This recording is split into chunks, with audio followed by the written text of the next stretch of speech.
use this statement as the conclusion, right? But we can also use it as statement 2, right? Or 1, or whatever you want to number it, right? So in other words, you don't use it as the conclusion, right? We can set the conclusion as what?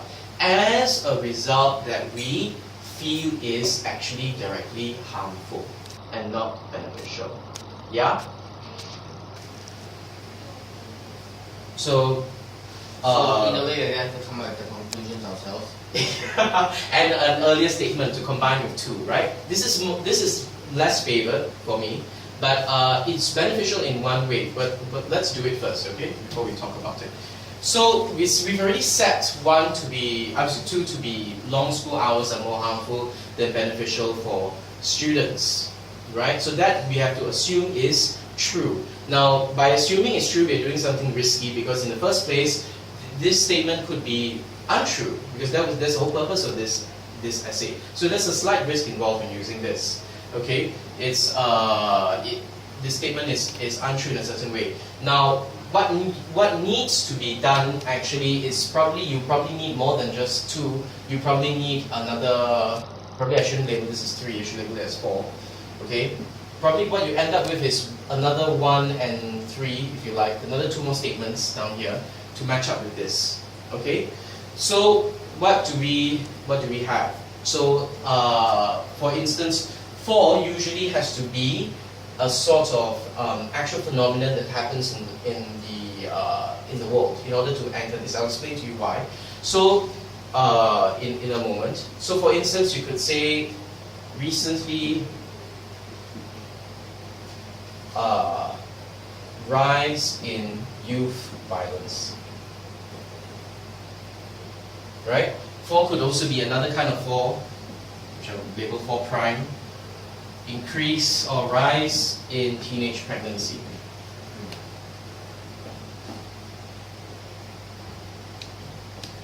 Right? So what we're doing here is our deductive reasoning is we want to show that this is true, right? We want to show that this is true. So we form what is called a sort of reverse, well, it's not reverse, it's a causal chain, right? Which can lead to which can link up these factors together to deductively give you these scenarios which are actually happening in the real world. Okay, follow me so far. I know I'm introducing a lot of terms, causal chain and all these things. Alright, but let me just show you in practice what they actually are. So we could say that long school hours are more harmful. Okay, that's fine. We're familiar with that. We can say that contact with parents, right, falling. Okay, contact with parents is falling. We could say, and also students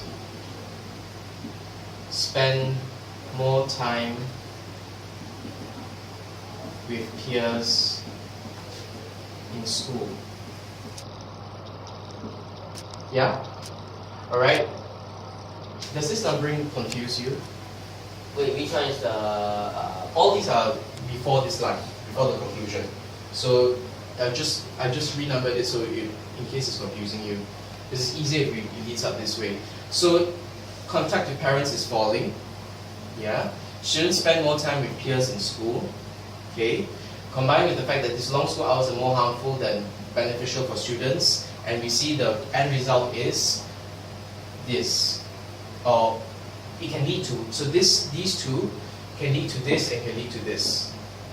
Right? Probably we need more. I think this is not sufficient. Sorry. Feel that you guys are kind of missing something. Yeah, you're missing something. Okay, so guidance, more from peers than parents. So that's that. Yeah? Should renumber this. Okay? Ken, is this okay for you guys? Alright, so guidance more from peers than parents, which leads to these problems down here.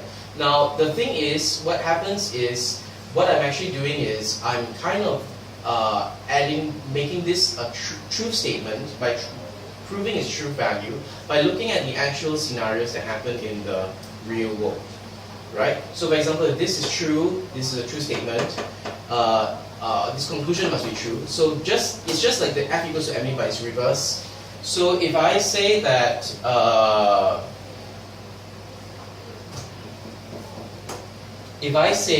right, that this result, the value is, for example, 20, and m, the value of m is 5, then a's value must be 4, right? So what I have is, I'm making this value, I'm trying to say that this has to be true.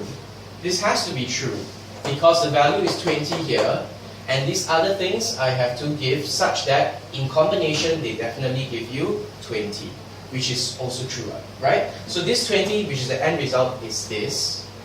Okay, the 5 is the 1, 2, 3 down here. Okay, to prove that 4 is true, necessarily true. Now perhaps this question doesn't really elaborate it that clearly, but that is the, it's a bit clunky, and it's I don't really like it as well, because it's what it leads to is that you then after that have to link it back again to this question.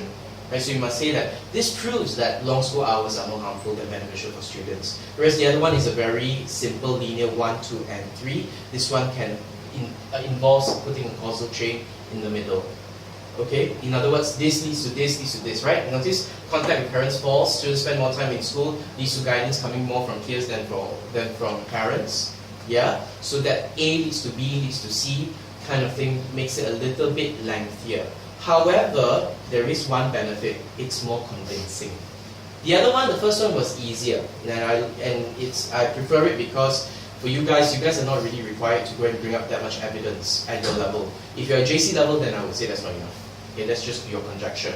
But at your level, that's more than enough. However, if you want to go for the A, yeah, you might want to try this, because this requires what? It first requires you to really talk about a trend that's actually true, that people are actually experiencing. You can't make this up. Yeah? So this 5, because this 5 is true, that's why I told you guys you need to anchor it to a true event. This situation, if you can match up such that you can find the 5 to match up the 4, so you definitely get this situation here, the 20. This situation becomes automatically true, because this is true, and if this is convincing, then this will be very, very convincingly true. You get what I mean? So in other words, you're saying that because I see this in the world right now, and I can probably relate this thing happening in the world because of this, and this is because of the long hours in school, then naturally the conclusion is that if all the numbers match up, then the formula must be true.